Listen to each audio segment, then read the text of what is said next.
ಕ್ಷೇಮ ವಿಚಾರಿಸುವುದಕ್ಕೆ ಬಂದವಳಲ್ಲ ನಾನು. ನಾಳೆ ನಾಳೆ ವೈರಿಯ ಕೊಲ್ಲದುಳಿದರೆ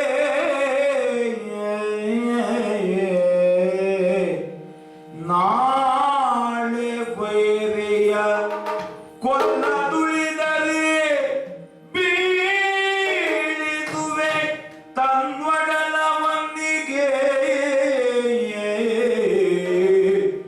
ಬೀಳಿಸುವೆ ತನ್ವಡಲವನ್ನಿಗೆ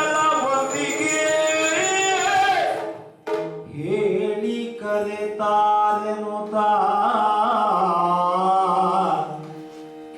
ಹೇಳಿ ಕರೆತಾರೆನ್ನುತ್ತ ಮೂಲಾಂತಕನು ಕಳುಹಿದನು ಹೇಳಿ ಕರೆತಾರೆನ್ನುತ್ತ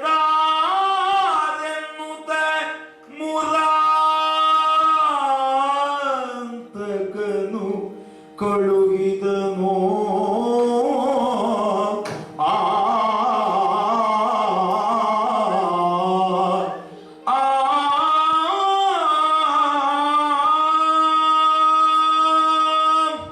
ಏನು ತಿಳಿಯದವರಾಗೆ ಮಾತಾಡ್ತಾ ಇದ್ದೀನಿ. ಈ ನಾಟಕ ನನಗೆ ಬರುವುದಿಲ್ಲ. ಈಗ ಏನನ್ನು ನಾಳೆ ಒಳಗೆ ಕೊಲ್ಲದೇ ಇದ್ದರೆ ಅಣ್ಣ ಪ್ರತಿಜ್ಞೆಯಂತೆ ಬೆಂಕಿಗೆ ಆಹುತಿ ಆಗ್ತಾರೆ.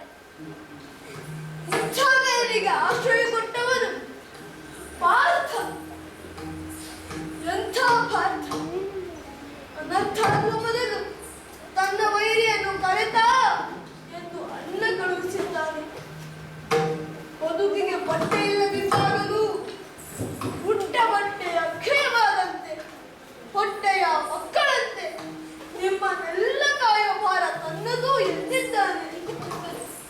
ಒಂದೊಮ್ಮೆ ಕೊಡುಹದೇ ಇದ್ದರೆ ಈ ಗಾಯನೇ ಕಲ್ಪದ ಲಯನು ಎಂಬ ಎಚ್ಚರಿಕೆಯನ್ನು ನೀಡಿದ್ದಾನೆ. ಅದೆಲ್ಲ ಯಾಕೆ? ಹಾದಿಯಲ್ಲಿ ಹೋಗುವ ಮಾರಿಯನ್ನು ಮನತೊಪ್ಪಿಸಿಕೊಂಡಿದ್ದೀರಲ್ಲ. ಇವನನ್ನು ಬಿಟ್ಟು ಬಿಡಿ, ನನ್ನ ಮರ್ಯಾದೆಯನ್ನು ಉಳಿಸಿ. ಈ ಮಗುವಿನ ಮುಖವನ್ನು ನೋಡಿ ಆದರೂ ಬದುಕಿಗೆ ನಾಳೆ ಎಂಬುದು ಬೇಕೆಂದು ವಿಚಾರ ಮಾಡಿ. ಸುಭದ್ರ ಕೊಟ್ಟ ಮಾತಿಗೆ ತಪ್ಪಿ ಗಯನನ್ನು ಬಿಟ್ಟುಕೊಡುವುದೇ ಅಪರಾಧ ಎನ್ನುತ್ತಾನೆ ನಕುಲ. ಇದರಿಂದ ಕೃಷ್ಣನಿಂದ ಆಗಬಹುದಾದ ಹಾನಿಯನ್ನು ತಾನು ಮಾಡಿಕೊಳ್ಳುತ್ತೇನೆ ಎನ್ನುತ್ತಾನೆ ಸಹದೇವ. ಇದಕ್ಕೆ ಅಣ್ಣಂದಿರಾದ ಧರ್ಮದ ಮತ್ತು ಭೀಮನ ಒಮ್ಮತದ ಸಮ್ಮತಿ ಇದೆ. ಧೌಮ್ಯಾದಿ ಮಹರ್ಷಿಗಳು ಹಿಡಿದ ಸಲಹೆಯುತ್ತಿದ್ದಾರೆ.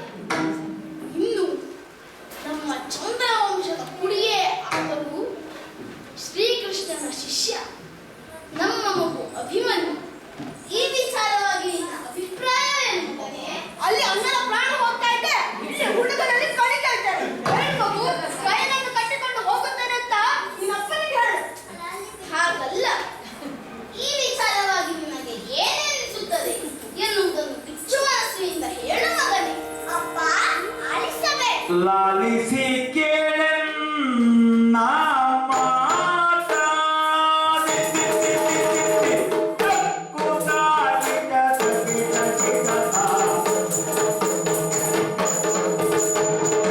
ಲಾಲಿಸಿ ಕೇಳೆನ್ನ ಮಾತ ಲಾಲಿಸಿ ಲಾಲಿಸಿ ಲಾಲಿಸಿ ಕೇಳೆನ್ನ ಮಾತ ಸುಲಭೋದಕ ತನುಜ ವಿಖ್ಯಾತ ಸುಲಭೋದಕ ತನುಜ ವಿಖ್ಯಾತ